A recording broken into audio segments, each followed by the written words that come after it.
दोस्तों welcome to Galaxy classes. मैं हूं आश्रय पारा सर और हम लोग चल रहे हैं रीजनिंग की प्रैक्टिस को लेके यूपीएसआई के लिए। तो दोस्तों यूपीएसआई के एग्जामिनेशन तक हम लोगों ने एक वादा किया है कि रीजनिंग की इतने क्वेश्चंस हम लोग बना लेंगे, थ्योरी के साथ साथ पहले थ्योरी पढ़ेंगे उसके बाद क्वेश्चन बनाएंगे, ताकि एग्जाम में जाने पे कुछ भी ऐसा ना रहे जो आप बना ना पाए।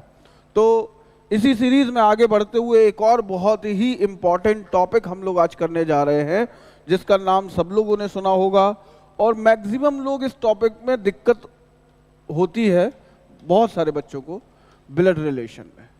तो सबसे आज जो लेक्चर है ब्लड रिलेशन का कॉन्सेप्ट लेक्चर है, और इस कॉन्सेप्ट लेक्चर को जिसने पढ़ लिया वो ये मान लेना कि उसके क्वेश्चंस बनना शुरू हो जाएंगे अगर आपने कॉन्सेप्ट लेक्चर को पढ़ लिया। तो स्टार्ट कर रहे हैं ब्लड रिलेशन। ब्लड रिलेशन की अगर हम लोग बात करें तो सबसे इंपॉर्टेंट है कि ब्लड रिलेशन में हमें पढ़ना क्या क्या है, यानी आपने पढ़ा क्या क्या है, क्वेश्चन किस किस प्रकार के बनते हैं। तो सबसे पहले तो हम लोग पूरा ब्लड का कॉन्सेप्ट पढ़ेंगे एक बार, यानी कि ट्री बनाना सीखेंगे। दूसरा, फिर ट्री बेस्ड क्वेश्चन करेंगे हम लोग, या इसी को कह देते हैं plot based question, plot based question.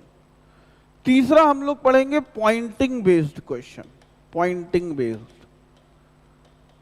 और चौथा हम लोग पढ़ रहे होंगे कोडेड ब्लड रिलेशन, सबसे इंपॉर्टेंट कोडेड ब्लड रिलेशन। ठीक है, तो ये पूरा 4 पार्ट में हमने इसको विभाजित किया है, और इन 4 पार्ट में से सबसे इंपॉर्टेंट है ये दोनों, 1 और 2। पॉइंटिंग बेस्ड का एक क्वेश्चन पूछा जाता है, बन जाता है आराम से अगर बन जाएगा तो, और वैसे फंसना नहीं चाहिए, अगर इन दोनों पे अच्छा काम किया है तो ये आराम से बनेगा। तो सबसे पहले तो हम लोग बात करते हैं कॉन्सेप्ट की। तो कॉन्सेप्ट पे अगर हम लोग जा रहे हैं तो बात आती है कि ये ब्लड रिलेशन जो नाम है ये कहाँ से आया। तो हम जल्दी जल्दी से इसको डिस्कस कर लेते हैं, थोड़ा सा ये बता देते हैं कि रिश्ते कहाँ कहाँ हैं और क्या क्या है। सबसे पहली बात आती है दोस्तों ब्लड रिलेशन में कि कौन से ब्लड रिलेशन होते हैं। तो दोस्तों का तो कोई रिलेशन नहीं है, ना दोस्त के पिताजी से कोई रिलेशन है। तो ब्लड रिलेशन वो रिलेशन होते हैं जब आप इस दुनिया में आए तो कोई कहता है मैं तुम्हारा मामा हूं, कोई कहता है मैं तुम्हारा ताऊ हूं, कोई कहता है मैं तुम्हारी बुआ हूं, मौसी हूं। तो ये वो रिश्ते हैं जब आप दुनिया में आए तो पहले से मौजूद थे। ये आपके रिश्ते नहीं थे, ये आपके माता पिता के बनाए हुए रिश्ते थे, इनबिल्ट रिलेशंस। तो एक तो ब्लड रिलेशन ये हो जाएंगे जो आपके माता पिता ने बना के रखे हैं सारे। दूसरे ब्लड रिलेशन वो होते हैं जब आपका विवाह होता है, तो अब रिश्ते जो बनेंगे वो आपके बनाए हुए रिश्ते होंगे, वो आपके बच्चों के लिए इनबिल्ट रिलेशंस होते हैं। समझ गए? तो 2 तरह के ब्लड रिलेशन होंगे, एक तो बिल्ट रिलेशन होते हैं पहले से, और एक होते हैं आपके द्वारा बनाए हुए जिनमें लगता है लॉ, यानी कानूनन रिश्ते बनाए गए। एक कानून क्या है? शादी का कानून है। ठीक है, तो ये बात सुनने के बाद अब हम लोग शुरू करते हैं। तो 2 चीजें सबसे इंपॉर्टेंट होती हैं पूरे ब्लड रिलेशन में, एक को हम लोग कहते हैं जेंडर आइडेंटिफिकेशन और दूसरे को हम लोग कहते हैं जनरेशन गैप। जेंडर आइडेंटिफिकेशन का मतलब होता है किसी भी व्यक्ति का जेंडर पता करना, लिंग पता करना। अब जेंडर पता कैसे चलेगा? तो कभी भी नाम से जेंडर क्लियर नहीं होता, ये ध्यान रखिएगा। नाम से मतलब जैसे अगर मैं कह दूं रामलाल श्यामलाल की बेटी है, तो अब आपके लिए मन में बड़ा दुविधा होगी, रामलाल बेटी है किसकी? श्यामलाल की। तो रामलाल आपने कहा बेटी कैसे हो सकती है? अरे तो बचपन से सुनते चले आ रहे हो, रामलाल बेटी भी हो सकता है, दादी भी हो सकती है। समझ गए? नाम से जेंडर क्लियर नहीं होता। लेकिन इसी लाइन में हमने जो लाइन बोली, हमने कहा रामलाल श्यामलाल की बेटी है, तो रामलाल बेटी है तो रामलाल महिला होगी, और श्यामलाल की बेटी है तो श्यामलाल कौन होगा? श्यामलाल का पता नहीं, माता भी हो सकती है और पिता भी हो सकता है। तो बात समझ गए? तो नाम से कभी भी रिश्ते पे नहीं जाना, रिश्ता क्लियर होता है लाइन में जो रिश्ता दिया गया है। बेटी है तो महिला है, पिता है तो पुरुष है, तो वहां से रिश्ता क्लियर होता है। बात समझ गए? दूसरा, जनरेशन गैप। जनरेशन गैप क्या है? पीढ़ी का अंतर। पीढ़ी का अंतर दोस्तों ये सबसे इंपॉर्टेंट है, क्योंकि इसी से आपका चित्र बनता है, और हर एक क्वेश्चन इसका बिना चित्र बनाए नहीं कर सकते आप, यानी चित्र आपको बनाना पड़ेगा ब्लड रिलेशन के क्वेश्चन में। तो जनरेशन गैप से ही चित्र बनाया जाता है, यानी ट्री बनाया जाता है। अब ये जनरेशन गैप है क्या, ध्यान से सुनो। जैसे मैंने कहा कि मेरे घर में मैं हूं, मेरे माता पिता हैं और मेरे बच्चे, तो कितनी पीढ़ियां हैं? तो आप कहोगे सर 3 पीढ़ियां हैं, एक मेरी पीढ़ी, एक मेरे माता पिता की पीढ़ी और एक मेरे बच्चों की पीढ़ी, 3 पीढ़ियां हुई। तो इसी को हम लोग कहते हैं जनरेशन का गैप। तो स्टार्ट करते हैं। सबसे पहले जनरेशन के गैप को समझते हैं कि हमें कौन कौन से रिश्ते पढ़ने हैं। तो सबसे पहला जो रिश्ता आता है जिसको हम लोग बोलते हैं सेल्फ। सेल्फ का मतलब हम इसको रिप्रेजेंट करते हैं 0 से। इसमें सेल्फ मतलब वो होता है जैसे हम स्वयं जहां से देख रहे हो उसको सेल्फ कहा जाता है। अगर हमारे पिताजी देख रहे होंगे तो सेल्फ पे कौन आ जाएंगे? पिताजी, यानी उनकी रिलेशन उनके सेल्फ में होगी। समझ गए? तो सेल्फ रिलेशन में सबसे पहला नाम जो आता है वो आता है ब्रदर सिस्टर का। ब्रदर और सिस्टर, ये कौन है? ये वो लोग हैं जो हमारी पीढ़ी में सबसे पहले आते हैं, ब्रदर सिस्टर। ध्यान रखिएगा, ब्रदर सिस्टर आपकी पीढ़ी में आने वाले सबसे पहले लोग हैं। दूसरे नंबर पर आते हैं, आप लोगों ने सुना होगा, जैसे मैं एक नाम बोलूं, चचेरे, ममेरे, फुफेरे, मौसेरे, भाई बहन, यानी वो लोग चाचा के बच्चे, मामा के बच्चे, मौसी के बच्चे, बुआ के बच्चे, वो सारे बच्चे भी तो आप ही की जनरेशन में होंगे, आप ही के साथ जीवन भर रिश्ते उनसे चलेंगे कि नहीं? तो वो भी आएंगे। तो उनको हमने एक नाम दे दिया, कजिन ब्रदर और कजिन सिस्टर। वो बच्चे जो हिंदी मीडियम से हैं, वो उनके दिमाग में बहुत सारे रिश्ते बसे होते हैं, तो उन रिश्तों को थोड़े दिन के लिए हमें छोड़ देना है।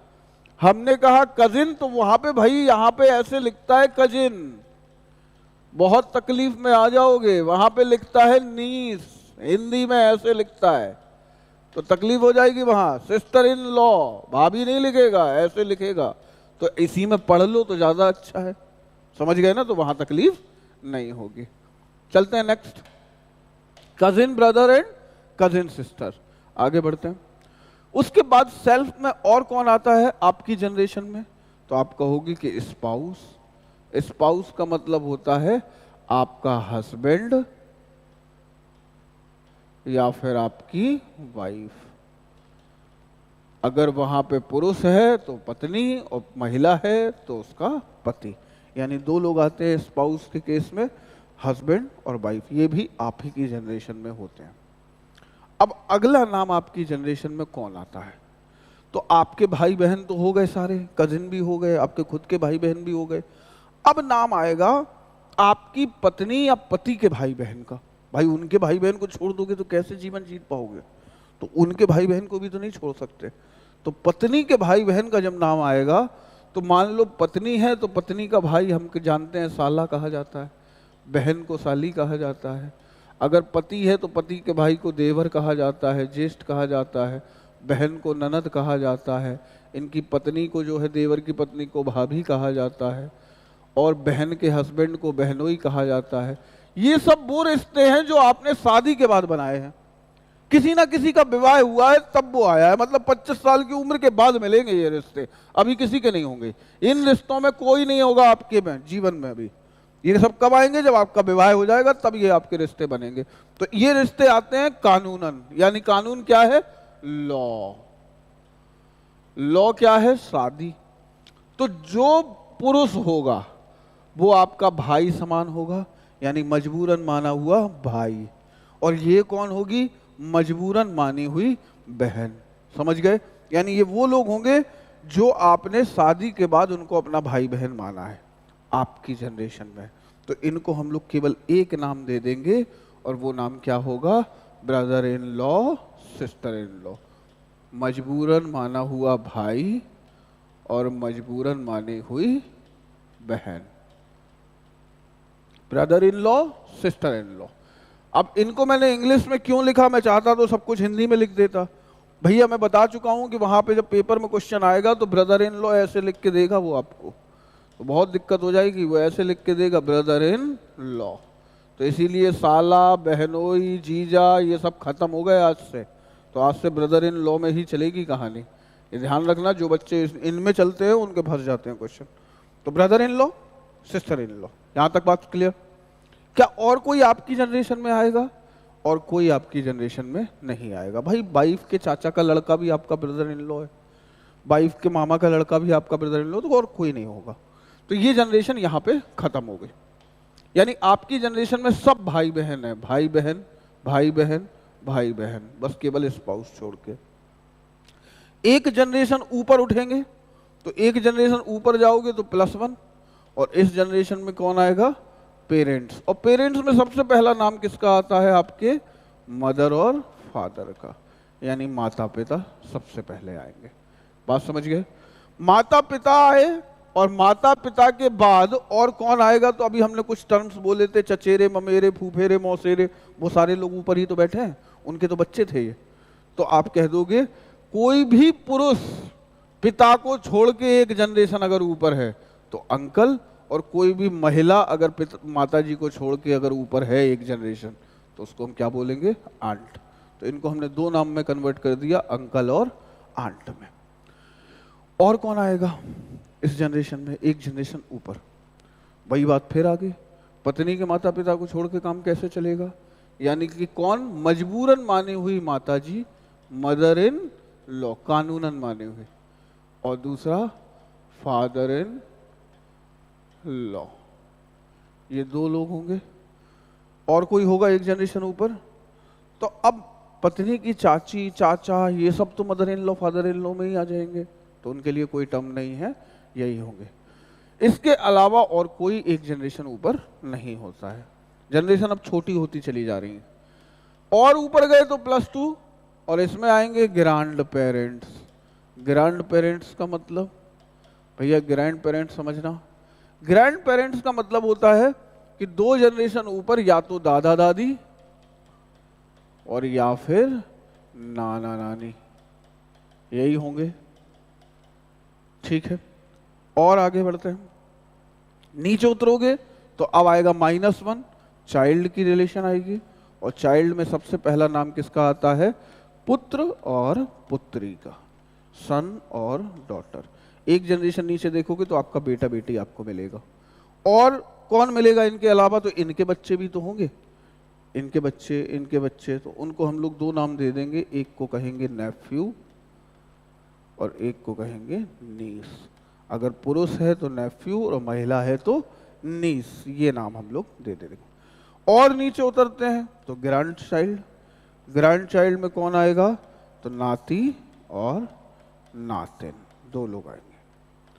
तो ये पूरा हमारा क्या है? Generation gap. मतलब इन्हीं रिश्तों में पूरी कहानी अटकी हुई है, इसी को हम लोग बोलते हैं जनरेशन का गैप।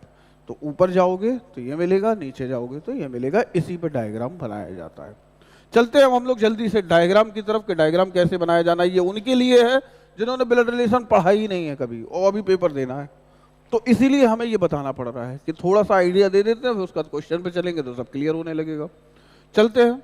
और मैं तो कहता हूं सभी बच्चे इस वीडियो को जरूर देखें, क्योंकि ये कॉन्सेप्ट है, और कॉन्सेप्ट आ गया तो सब कुछ आ गया।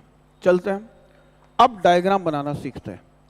सबसे पहली बात तो अगर कोई पुरुष व्यक्ति है तो उसको हम लोग रिप्रेजेंट करेंगे प्लस से, और कोई अगर महिला है तो उसको रिप्रेजेंट हम लोग करेंगे माइनस से। यानी कि पुरुष है तो प्लस और महिला है तो माइनस। अगर भाई बहन बनाना है, या भाई भाई बनाना है, या सिबलिंग बनाना है, या सहोदर बनाना है, एक ही माता पिता की संतान बनानी है, तो एक ही जनरेशन में होंगे। भाई बहन कहाँ होते हैं? सेम जनरेशन में लाई करते हैं। तो भाई बहन अगर सेम जनरेशन में लाई करते हैं, तो अगर ए और बी भाई बहन है, या भाई भाई है, या बहन बहन है, तो ये एक सिंगल लाइन से ऐसे कनेक्ट हो जाएंगे, यानी एक सीधी रेखा से जोड़ना है। यहां तक क्लियर? अगर माता पिता को बनाओगे तो जैसे ए है और ए के पिता बनाने हैं आपको, तो पिता कहाँ होते हैं? एक जनरेशन ऊपर, तो यानी कि ऐसी लाइन से जोड़ोगे कि ये पिता है। पिता है तो प्लस, और माता होती तो माइनस, तो ए के पिता ए से एक जनरेशन ऊपर हो गए। अगर बच्चा बनाना है तो एक जनरेशन नीचे, जैसे हम कह दें ए का बेटा बी है, तो ए बनाओगे, ए का बेटा, बेटा कहाँ आएगा? एक जनरेशन नीचे, बेटा है तो प्लस बी। समझ गए? तो सेम जनरेशन भाई बहन की होती है, सिंगल लाइन कनेक्ट, माता पिता ऊपर और बेटा बेटी नीचे, ये ऐसे हमें बनाना है। अब बात आई कि अगर विवाहित जोड़ा हुआ तो क्या होगा? तो विवाहित जोड़ा हुआ तो भाई एक ही जनरेशन में होता है विवाहित जोड़ा, और सिंगल लाइन लगा देंगे तो भाई बहन हो जाएंगे। तो हम क्या करेंगे, विवाहित जोड़ा बनाने के लिए दो लाइन से रिप्रेजेंट कर लेंगे, यानी कि ए और बी। ये क्या है? एक विवाहित जोड़ा है। यहां तक बात समझ में आई? अब बनाना शुरू करते हैं डायग्राम। ये तो हो गया एक कॉन्सेप्ट के डायग्राम बनता कैसे है। अब हमने कुछ लाइन लिखी, ध्यान से देखना। हमने लिखा ए बी का भाई है, ए बी का भाई है, सी बी की बहन है,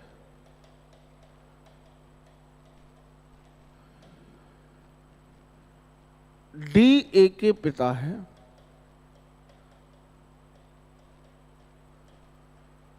सी ई की बेटी है,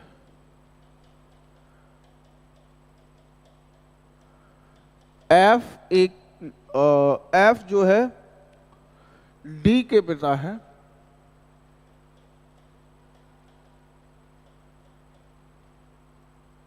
एफ डी के पिता है, ई जी की बेटी है,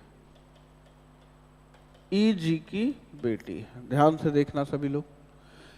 ए is brother of B, A B का भाई है, तो जिसका बोला जाए प्लॉट पे सबसे पहले वही व्यक्ति आता है, यानी हमने पहले रखा किसको? बी को।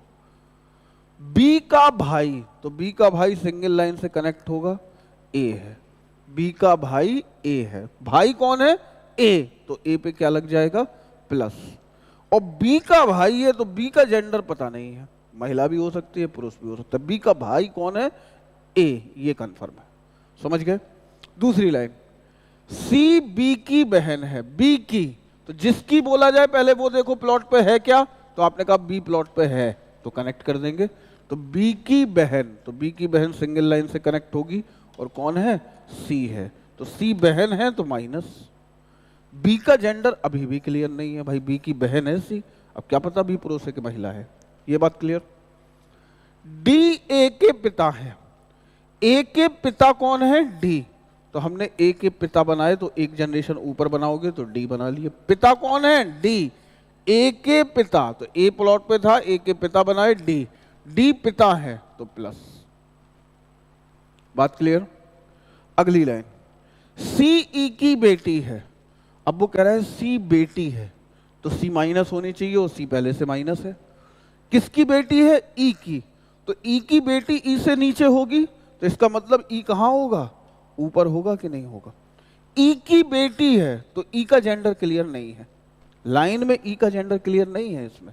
सी ई की बेटी है, तो ई की बेटी, बेटी सी है लेकिन ई का जेंडर क्लियर नहीं है। अब मुझे एक बात बता दो, अगर ए के पिता डी है तो बी के भी होंगे और सी के भी होंगे, क्योंकि सिंगल लाइन से कनेक्ट है। यहां तक क्लियर? अगर ई की बेटी सी है तो ई का बच्चा ये भी होगा, ई का बच्चा ये भी होगा, तो इसका मतलब ये दोनों विवाहित जोड़ा है कि नहीं? डी पिता है तो ई क्या है? माता है, तो हमें इनको अलग अलग लिखने की जरूरत नहीं है। क्यों जुदा कर रहे हो उनको? तो हम इनको क्या कर देंगे? विवाहित जोड़ा बना देंगे ऐसे कि डी का विवाह किससे हुआ है? ई से। और जैसे ही विवाह का हमने साइन लगाया, तो अगर विवाह के साइन में एक का जेंडर क्लियर है तो दूसरे का अपने आप क्लियर हो जाता है। वो कौन हो जाएगा? माइनस हो जाएगा। एक पुरुष होगा तो दूसरा महिला होगा। समझ गए? तो ये हमारा डायग्राम बना कि एक विवाहित जोड़ा है, इनके 3 बच्चे। एफ डी के पिता है, एफ डी के पिता है तो डी के पिता बनाएंगे, तो पिता कहां होते हैं? ऊपर। कौन है? एफ, तो एफ को क्या बना लोगे? प्लस। एफ पिता है किसके? डी के। अगला, ई जी की बेटी है, तो ई बेटी है, माइनस है, किसकी बेटी है? जी की, तो जी कहां होगा? एक जनरेशन ऊपर होगा। ये बात क्लियर? यूपीएसआई में बहुत अच्छा क्वेश्चन आता है ब्लड रिलेशन का, और एक नहीं आता है, 2 से 3 क्वेश्चन बनते हैं, तो इसीलिए बहुत ध्यान से देखो। इसीलिए मैं बेसिक से लेके जा रहा हूँ, प्लॉट बनाने से लेके पूरा खत्म करेंगे। जी की बेटी कौन है? ई, बना दिया। अब कई लोगों के मन में आ रहा होगा, सर इन दोनों को कनेक्ट कर दो। इन दोनों की अगर शादी करा दी तो क्या इन दोनों की कभी फिर शादी हो सकती है? कभी नहीं हो सकती। यहां पे हमने क्यों कनेक्ट कर दिया था? क्योंकि ये सिंगल लाइन से कनेक्ट थे, इनके माता पिता एक ही होंगे। लेकिन ये दोनों डबल लाइन से कनेक्ट हैं, इनके माता पिता अलग हैं और इनके माता पिता अलग हैं, तो उनको हम कनेक्ट नहीं कर सकते। होगा ई का माता या पिता जी, होगा डी का पिता एफ, क्योंकि इनके माता पिता अलग है और इनके माता पिता अलग है। ये बात क्लियर सबको? तो इस तरीके से हमें क्या बनाना है? डायग्राम बनाना है। हमने जल्दी से 5 मिनट में आपको ये बता दिया। अब क्वेश्चन कैसे सॉल्व होगा तो ध्यान से देखो। अगर कहा गया एफ बी से कैसे संबंधित है, एफ बी से कैसे संबंधित है, अगर ये लिख के आया एफ बी से कैसे संबंधित है, how is F related to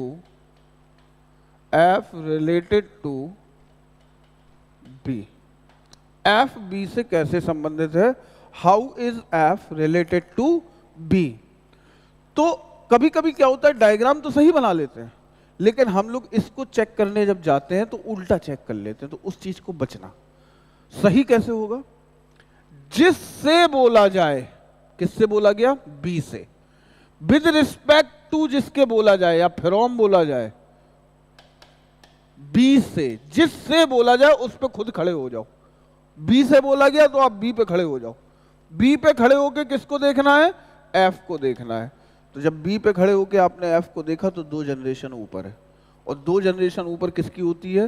दादा दादी और नाना नानी की होती है, ग्रैंडफादर एंड ग्रैंड मदर।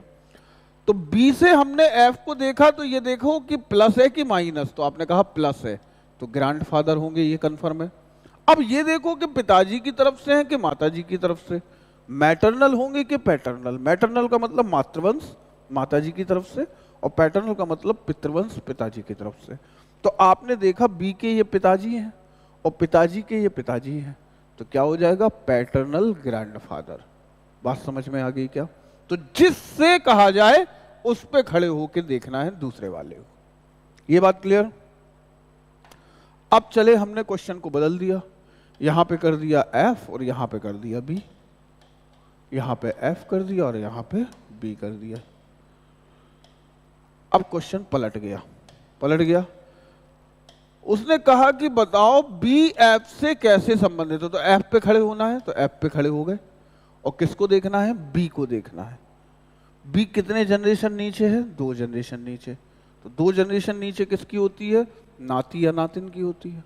अब ये देखो इसका जेंडर क्या है, तो इसका जेंडर हमें पता नहीं है, और अगर जेंडर पता नहीं है तो आप उत्तर नहीं बता सकते, या तो नाती या फिर नातिन।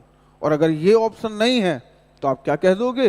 निर्धारित नहीं कर सकते, कांट बी डिटरमाइन। इसका मतलब जिस पे खड़े होके देख रहे हो उसका जेंडर क्लियर है या नहीं है उससे कोई फर्क नहीं पड़ता, लेकिन जिसको देख रहे हो उसका जेंडर क्लियर होना बहुत बहुत आवश्यक है, तभी आप आंसर दे पाओगे। तो ये बात सबको समझ में आ गई होगी आई थिंक।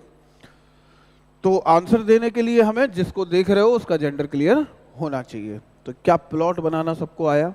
इसमें एक टर्म और होता है, इकलौता और इकलौती। एक, जैसे अभी हमने थोड़ी देर पहले कहा था कि एक का जेंडर ऑटोमेटिक क्लियर हुआ था ई का, क्योंकि ये विवाहित जोड़ा था। तो एक तो ऑटोमेटिक जेंडर क्लियर होता है विवाहित जोड़े में, कि विवाहित जोड़ा है, एक का पता है तो दूसरे का अपने आप पता चल गया।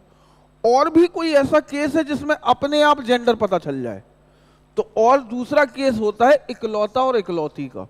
अगर कहा जाए कि कोई किसी की इकलौती पुत्री है, तो इकलौती पुत्री का मतलब पुत्री एक है, पुत्र कई होंगे, या 2 हो सकते हैं, 3 हो सकते हैं, 4 भी हो सकते हैं, पुत्र हो सकते हैं, लेकिन पुत्री एक ही है। इकलौता पुत्र कह दिया तो पुत्र एक ही है, पुत्री कई हो सकती है। अगर हम यहां पे लिख देते सी ई की इकलौती बेटी है, ई की इकलौती बेटी है सी, तो फिर बी का अपने आप जेंडर क्लियर हो जाता। अगर ये बेटी थी और इकलौती बेटी है तो बी अपने आप पुरुष हो जाता कि नहीं हो जाता, क्योंकि भाई बहन है सब, बेटी एक ही है तो बाकी सब क्या होंगे? बेटा। तो इस केस में भी ऑटोमेटिक जेंडर क्लियर हो जाता है। उम्मीद करता हूं यहां तक पूरी कहानी समझ में आपको आ गई होगी। अब हम लोग चल रहे हैं एक नई कहानी पे, जिससे पूरा प्लॉट बनाना आपका क्लियर हो जाएगा अगले 5 मिनट में। बहुत ध्यान से देखिएगा एक एक टर्म को, उसके बाद हम लोग क्वेश्चन पे भी जाएंगे। आज ही हम लोग पॉइंटिंग तक आज कवर कर लेंगे, चलते हैं। और कल हम लोग कोडेड ब्लड रिलेशन और प्लस प्रीवियस ईयर की पूरी प्रैक्टिस करेंगे, क्वेश्चंस बनाएंगे। चलते हैं नेक्स्ट। अब हम आगे बढ़े तो हमने क्या किया, ए और बी एक विवाहित जोड़ा बना लिया। ए प्लस है और बी माइनस है, विवाहित जोड़ा ऐसे ही बनता है।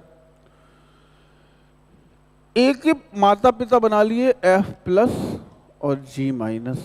ये किसके माता पिता हैं? ए के माता पिता हैं एफ प्लस और जी माइनस। इन दोनों के 3 बच्चे हैं, तो तीनों बच्चे बना लेते हैं। एक तो है सी, एक है डी और एक है ई। ये माइनस है या ये प्लस है, ये माइनस है, इसका जेंडर पता नहीं है। तो ये एक परिवार बन गया। ए और बी एक विवाहित जोड़ा, उसके 3 बच्चे, एक पुत्र एक पुत्री और एक का पता नहीं। और इसके ऊपर गए तो ए के माता पिता कौन हो गए? एफ और जी। अगर हम सी से देखें एफ को तो कौन लग रहा है? तो आप कहोगे दादाजी लग रहे हैं, पिताजी के पिताजी, पैटर्नल ग्रैंडफादर। लेकिन अगर इस लाइन को यहां से हटा के और मान लो हमने इस लाइन को यहां जोड़ दिया तो अब एफ कौन हो जाएगा? अगर सी से देखेंगे तो अब मैटरनल ग्रैंडफादर हो जाएगा, क्योंकि माताजी की तरफ से ऊपर गए हो तो क्या हो जाएगा? अभी इनके माता पिता हो गए हैं मैटरनल ग्रैंडफादर। समझ गए? इसी से पूरा प्लॉट क्लियर हो जाएगा आपको। ये एक परिवार था।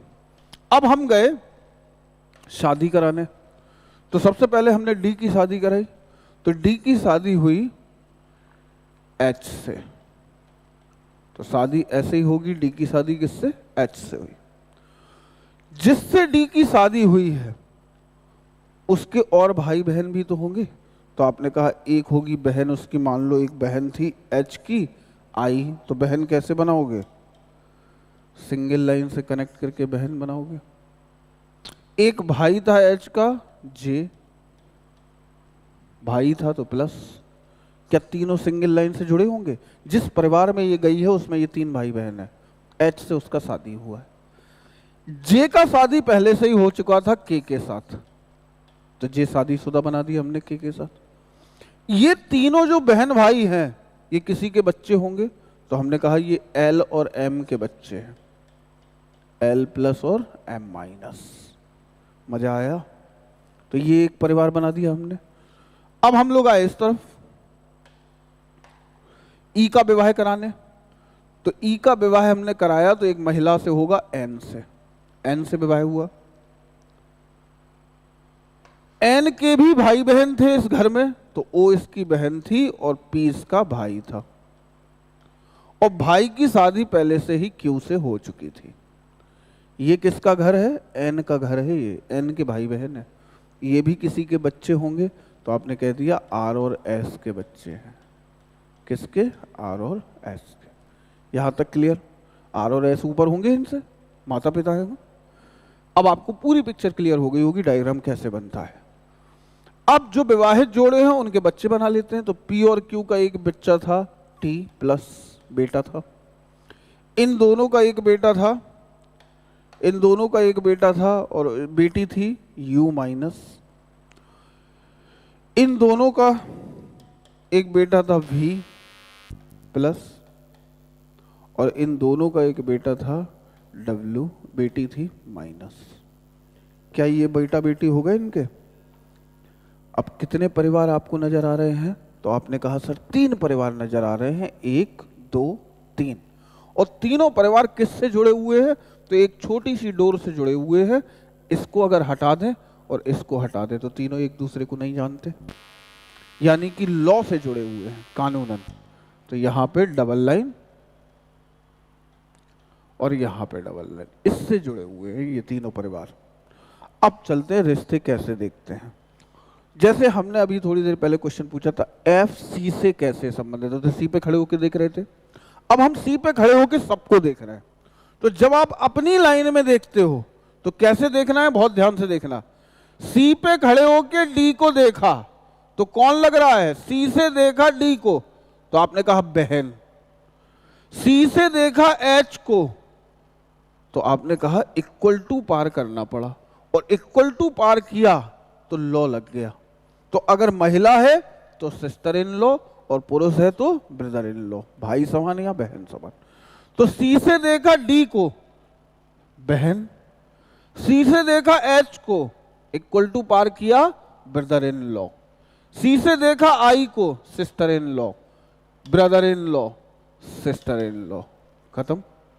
इस तरफ आ जाओ, सी से देखा ई को भाई ब्रदर, सी से देखा एन को इक्वल टू पार किया sister in law, sister in law, brother in law, sister in law. अब कभी नहीं फंसोगे, समझ गए? कितना भी लंबा रिलेशन हो, अगर दिमाग में भाभी जीजा और ननद ये सब है तो मुझे एक बात बता दो, अगर क्यू से देखते हो के को तो कौन लगेगा? नहीं बता पाओगे, कोई रिश्ता ही नहीं है आपके पास बताने के लिए। तो क्यू से अगर के को देखना है तो अब हम बता देंगे, क्यू से पार किया इक्वल टू तो ये है इसका पति, क्योंकि जुड़ा हुआ है। अब इक्वल टू तो पार कर ही चुके हो, तो इक्वल टू पार कर चुके तो ये कौन हो गई? Same generation, sister in law, sister in law, brother in law. Can't be determine, पता नहीं कर सकते क्योंकि जेंडर नहीं पता। Sister in law, brother in law, sister in law, brother in law, sister in law. तो क्यू से अगर देखा के को तो कौन लगेगी? के, सिस्टर इन लॉ। समझ गए कहानी? तो यही है इसकी कहानी। अब बढ़ते हम लोग एक जनरेशन ऊपर देखेंगे। एक जनरेशन जब हम ऊपर देखने जाएंगे तो मान लो हमने यू से वी से ऊपर देखना शुरू किया, वी से एक जनरेशन ऊपर देखोगे तो जब भी आप एक जनरेशन ऊपर देखने जाते हो तो सबसे पहले अपने माता पिता को ढूंढो। तो वी के माता पिता कौन है? यही दोनों है, बस खत्म। एक जनरेशन ऊपर देखोगे तो माता पिता को छोड़ के बाकी सब कौन होते हैं? अंकल और आंट। तो भी से देखा डी को माता, भी से देखा एच को पिता, भी से देखा आई को aunt, uncle, aunt. Can't be determine, uncle, aunt, aunt, uncle, aunt. समझ गए? अब दो तरह की अंकल आंट होती हैं, पैटर्नल और मैटरनल। तो अगर पिताजी की तरफ जा रहे हो तो पैटर्नल अंकल आंट, और माताजी की तरफ जा रहे हो तो मैटरनल अंकल आंट। यानी भी से अगर आप इधर की तरफ जा रहे हो पिताजी की तरफ तो paternal aunt, paternal uncle, paternal aunt, और अगर माताजी की तरफ जा रहे हो तो maternal uncle, maternal aunt, maternal aunt, maternal uncle, maternal aunt. समझ गए? तो बाकी सब क्या है? मामा मामी। देखो माताजी का भाई मामा मामी, तो ये सब क्या है? मैटरनल। पिताजी की बहन बुआ, पिताजी का भाई चाचा या ताऊ, ये सब क्या है? Paternal uncle, paternal aunt. खत्म। आधा ब्लड रिलेशन इसी में खत्म कर दिया। अब चलते हैं हम लोग आगे। ये जो नीचे यहां पे देखो, ये जो हैंगिंग दिखाई दे रहे हैं लटकते हुए, यू वी डब्ल्यू, ये हैं तो एक ही जनरेशन में, समान जनरेशन में है, लेकिन सिंगल लाइन से नहीं जुड़े हैं, ना किसी लाइन से जुड़े हैं। तो ये सब कहलाते हैं cousins, cousin brother, cousin sister, ऐसे ही होते हैं वो, जुड़े नहीं होते आपस में। तो कजिन ब्रदर, कजिन सिस्टर। देखो जरा, ये इसका कौन है? मामा का लड़का, मामा की लड़की, बुआ का लड़का, बुआ की लड़की। समझ गए? तो ये नीचे जो है वो क्या है? कजिन्स हैं। अब आ जाओ, अगर ए से हमने देखा तो सी पता नहीं, ई बेटा और डी बेटी। एक जनरेशन नीचे उतरे तो यहां पे उतरे तो ये तो बेटा बेटी हो गए, लेकिन नीचे और खिसक के गए तो इक्वल टू पार करना पड़ा, और इक्वल टू पार करके देखा तो बेटा समान, बेटी समान, बेटा समान, बेटी समान। यानी एक जनरेशन नीचे बेटा बेटी, और उनकी जिससे शादियां हुई हैं तो शादी के बाद जो रिलेशन बने वो सब क्या कहलाएंगे? सन इन लॉ, बेटा समान, डॉटर इन लॉ, बेटी समान, son in law, daughter in law. यहाँ पे आओ, son in law, daughter in law, daughter in law, son in law, daughter in law. समझ गए? किसके लिए? ए के लिए। और अगर हमने ई से देखा नीचे तो आपने देखा ये इसकी बेटी है, लेकिन बाकी सबको देखा तो वो शादी के बाद तो आए नहीं है, इधर कहीं इक्वल टू तो है नहीं। तो अगर ये बेटी है तो बाकी जो लटकते हुए दिखाई दे रहे हैं वो सब क्या होंगे? नेफ्यू और नीस, भतीजा या भांजा, भतीजी या भांजी। इतनी बात क्लियर?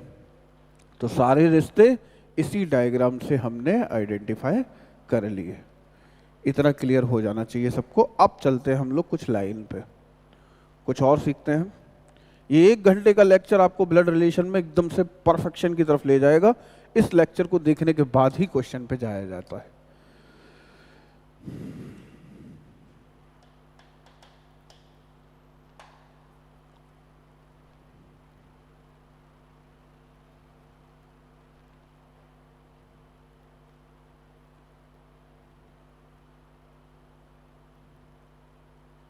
चलिए देखेंगे।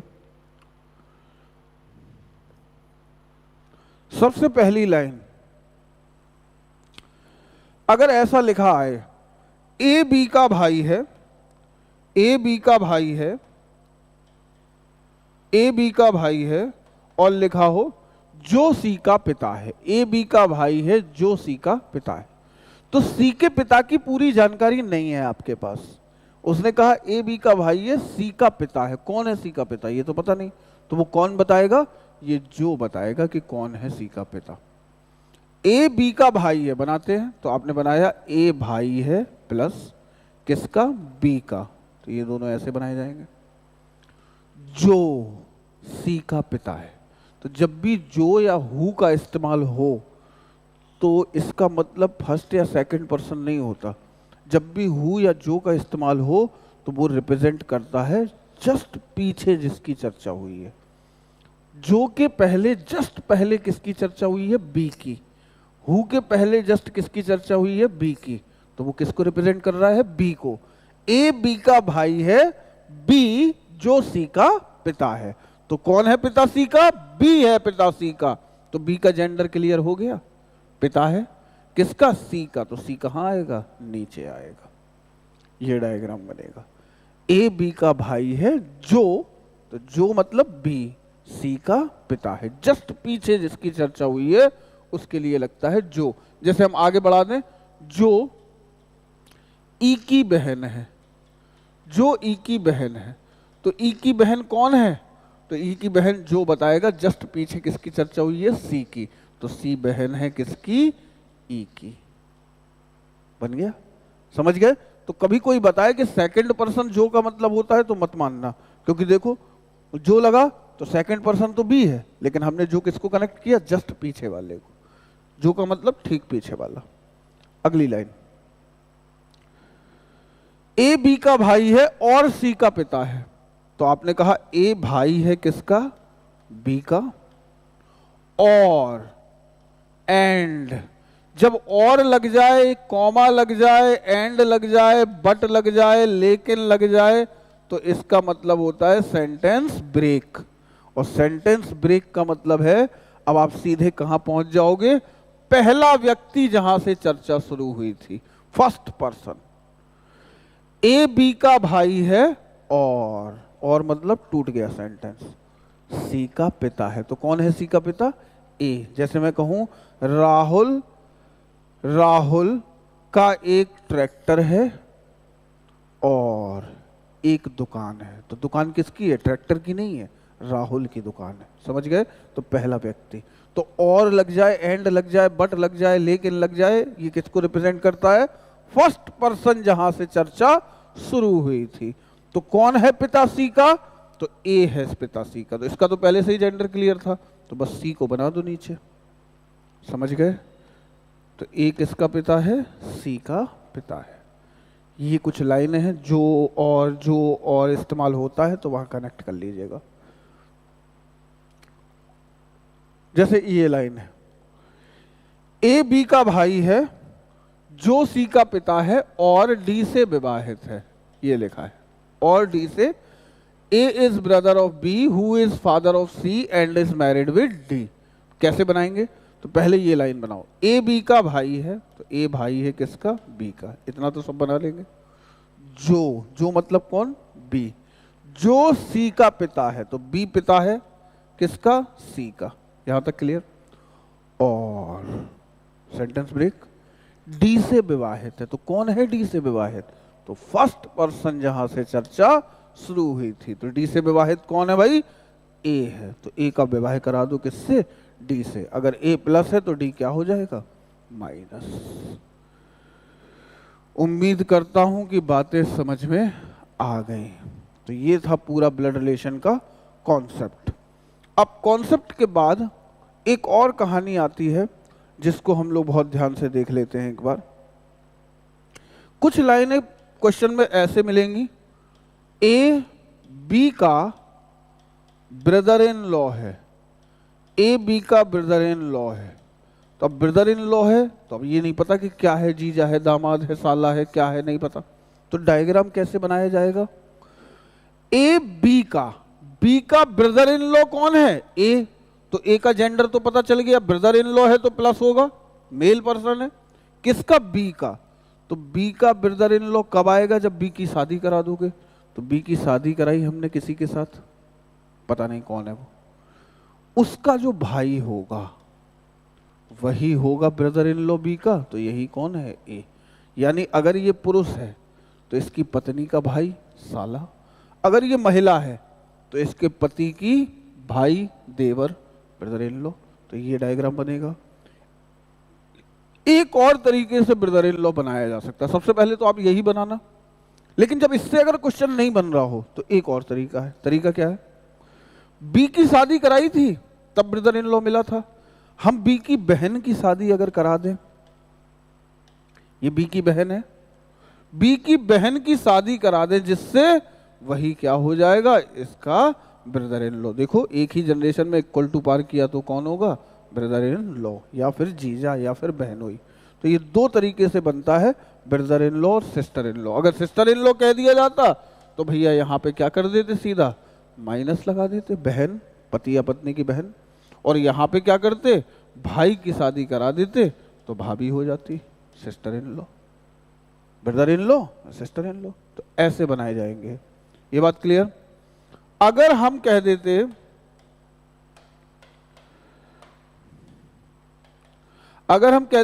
ए बी का दामाद है या पुत्र वधू है, तो क्या से बनाते? अगर दामाद बनाते तो बी का दामाद, तो पहले बी बनाते। बी का दामाद यानी सन इन लॉ एक जनरेशन नीचे होता है, तो यानी बी की बेटी पहले बनानी पड़ेगी। उसका जो पति होगा वही कौन होगा? इसका दामाद होगा। बात समझ गए? अगर पुत्र वधू बनाते तो बी का जो पुत्र होता उसकी जो पत्नी होती वही क्या हो जाती? पुत्र वधू हो जाती। तो कुछ इस तरीके से डायग्राम बनाए जाते हैं। उम्मीद कर रहा हूं समझ में आ रहा होगा।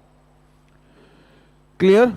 तो ये पूरी कहानी क्लियर होने के बाद अब हम चलते हैं क्वेश्चन की तरफ, प्लॉट वाले क्वेश्चन की तरफ चलते हैं। जैसे ये दिया गया है, इस क्वेश्चन को ध्यान से देखिएगा। इस क्वेश्चन को जरा समझना। ए सी के पिता हैं परंतु सी उनका पुत्र नहीं है। तो सबसे पहले ये बनाओ, ए सी के पिता हैं, जैसा बोला जाए बनाते जाओ। सी के पिता, तो पहले सी बनाया। सी के पिता एक जनरेशन ऊपर होंगे, तो सी के पिता किसको बना दिया? ए को बना दिया। यहां तक क्लियर? परंतु सी उनका पुत्र नहीं है। वो कह रहा है सी इसका पुत्र नहीं है। तो पुत्र नहीं है तो कौन होगा? पुत्री होगी। जब पिता है तो पुत्री हो गई। जेंडर क्लियर कर दिया उसने। फिर कह रहा है ई सी की पुत्री है। तो देखो सी प्लॉट पे है, हाँ है। सी की पुत्री, तो सी से नीचे होगी सी की पुत्री। तो सी की पुत्री कौन है? ई है। पुत्री है तो माइनस। क्लियर? एफ ए के पति या पत्नी है। ए कहां है? ये है। ए का पति या पत्नी, तो ए का भाई ए पुरुष है तो उसकी पत्नी होगी। कौन है? एफ। एफ ए की पत्नी है। यहां तक क्लियर? नेक्स्ट, बी सी का भाई है। तो सी कहां है? ये है। भाई कैसे बनेगा? सिंगल लाइन से। तो हमने बना दिया बी भाई है किसका? सी का। क्लियर?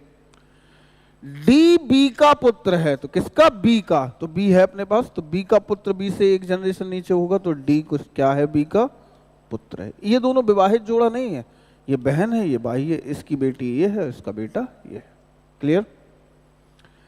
जी बी की पति या पत्नी है। अब भैया बी की पति या पत्नी है, तो बी तो पुरुष है, तो उसकी पत्नी होगी, तो इसकी शादी कराओ। कौन है? जी, तो जी बना दी पत्नी। एच जी का पिता है, जी का पिता एक जनरेशन ऊपर होगा, कौन है? एच। पिता है तो प्लस, बन गया डायग्राम। जब डायग्राम बन गया तो उसने क्या पूछा? डी की दादी कौन है?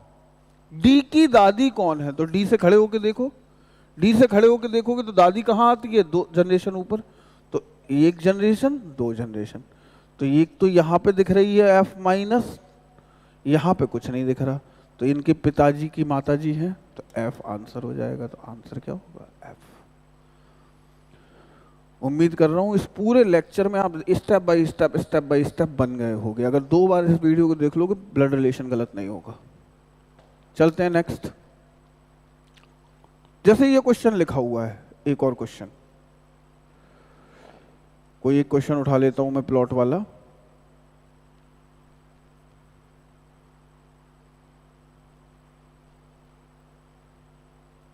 जैसे ये एम पी का पुत्र है, तो पी बनाया, पी का पुत्र किसको बना दिया?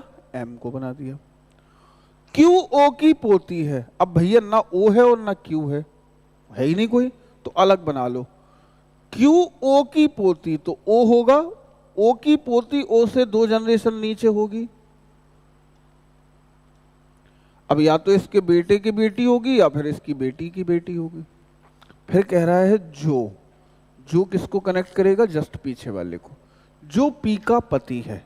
तो ओ के बारे में बता रहा है कि ओ क्या है? पी का पति है। तो ये ओ है, ये किसका पति है? पी का, तो पी से शादी कराओ ओ की।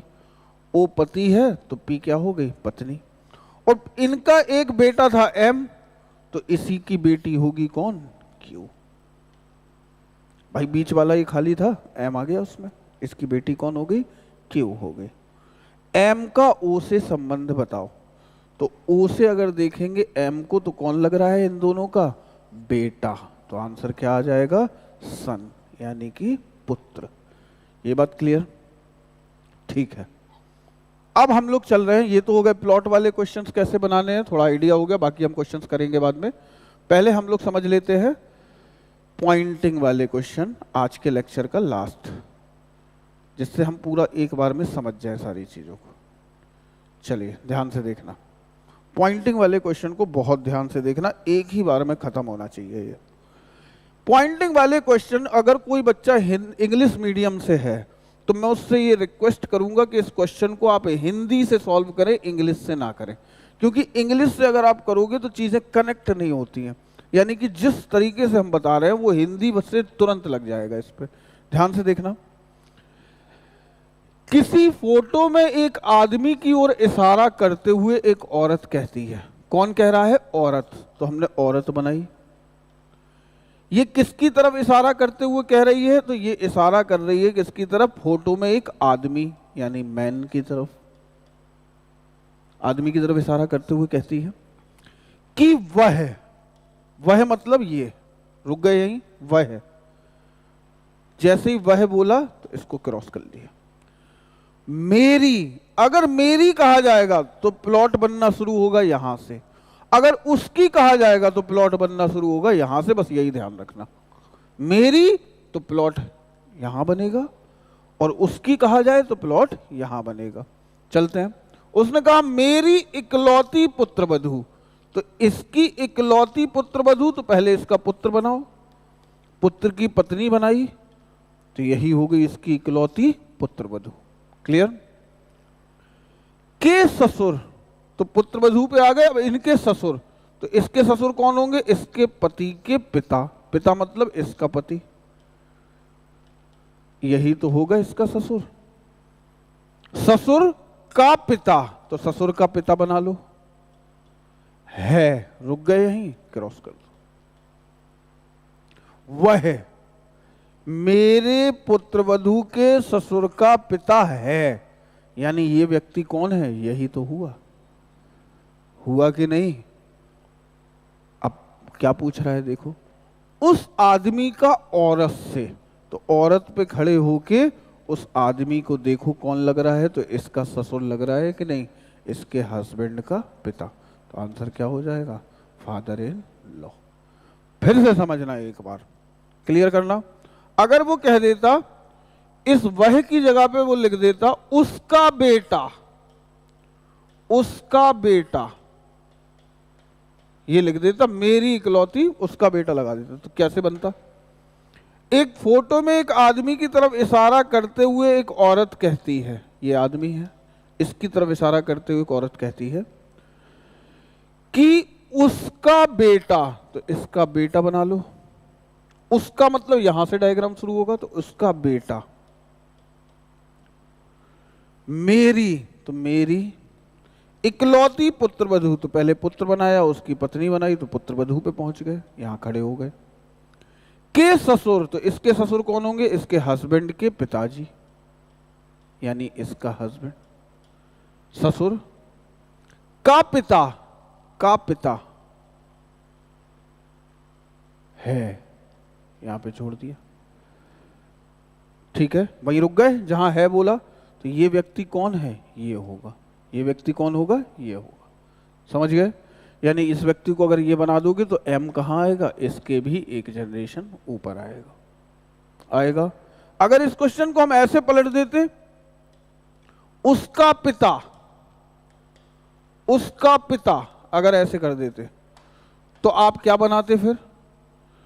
एक फोटो में वुमेन इशारा करते हुए एक आदमी की तरफ इशारा करते हुए कहती है उसका पिता, तो उसका पिता मेरी इकलौती पुत्रवधू के ससुर का पिता है, यहीं रुक जाते,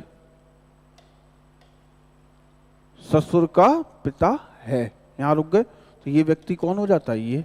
और जब ये व्यक्ति ये हो जाता तो एम कौन हो जाता है? ये हो जाता, उसको उठा के यहां रख लेते, तो एम ये हो जाता।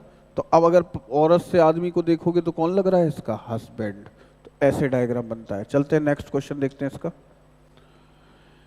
किसी फोटो में एक औरत की तरफ इशारा करते हुए, किसी फोटो में एक औरत की ओर इशारा करते हुए एक आदमी कहता है, तो आदमी कहता है एक फोटो में औरत की तरफ इशारा करते हुए, औरत की तरफ इशारा करते हुए कहता है कि वह, तो वह अकेला बोला, उसका उसकी तो बोला नहीं, तो क्रॉस कर दिया। मेरी पत्नी, तो इसकी पत्नी बना लो, मेरी मतलब यहां से शुरू होगा, मेरी पत्नी की सास, तो इसकी सास कौन होगी? इसके हस्बैंड की माता जी, बना ली, यहां पे खड़े हो गए। की सास की इकलौती पुत्री, तो इसकी इकलौती पुत्री कौन होगी? ये इसका पुत्र है, तो इसी की बहन होगी, इकलौती पुत्री है, तो यहीं रुक गए, समझ गए? अब ये वुमेन कौन होगी? यही होगी कि नहीं? तो यहां पे ये कौन होगी? वुमेन। वो कह रहा है औरत का आदमी से, तो आदमी से इस औरत को देखोगे तो इसकी बहन लग रही है कि नहीं? तो आंसर क्या हो जाएगा? सिस्टर। इससे अच्छा कोई मेथड नहीं होगा दोस्त। एक औरत को इंगित करते हुए एक आदमी कहता है, किसको इंगित करते हुए? औरत को इंगित करते हुए आदमी कहता है वह, क्रॉस कर लो इसको, मेरे पिता, तो मेरे पिता की सास, तो इसकी पत्नी की मां, इनकी सास कौन होगी? इनकी पत्नी की माता जी। सास की इकलौती पुत्री, तो यही है, यहां क्रॉस कर दो, मेरे पिता की सास की इकलौती पुत्री है, यहां रुक गए। तो ये वुमेन कौन हो जाएगी? यही हो जाएगी कि नहीं? औरत का आदमी से, तो आदमी से देखना है किसको? औरत को, तो इसके पिताजी, और इसी की ये कौन हो गई? माता जी। तो आंसर क्या हो जाएगा? मदर। उम्मीद करता हूं दोस्तों कि बहुत अच्छे से आपको ये पूरा आज का लेक्चर समझ आया होगा। मैंने सबसे पहले आपको बताया कॉन्सेप्ट, रिलेशन, जनरेशन गैप, उसके बाद कुछ लाइन पे काम किया, कुछ चित्र बनाने पे काम किया, चित्र बनाना सीखा, ट्री बनाना सीखा, ट्री बेस्ड क्वेश्चन को एग्जीक्यूट करना सीखा, क्वेश्चन को कैसे बनाना है वो सीखा, और उसके बाद हमने आखिरी में सीखा पॉइंटिंग बेस्ड। अब अगले लेक्चर में हम लोग कोडेड ब्लड रिलेशन के क्वेश्चन करेंगे शुरुआत में, और उसके बाद कम से कम 15 से 20 क्वेश्चन हम यूपीएसआई के प्रीवियस ईयर पेपर के ब्लड रिलेशन के बना रहे होंगे। तो मिलते हैं हम लोग अगले लेक्चर में, और ध्यान रहे साथ बना रहे, अगर एग्जाम तक साथ बना रहा तो रीजनिंग में कोई समस्या नहीं आने देंगे। मिलते हैं अगले लेक्चर में। जय हिंद।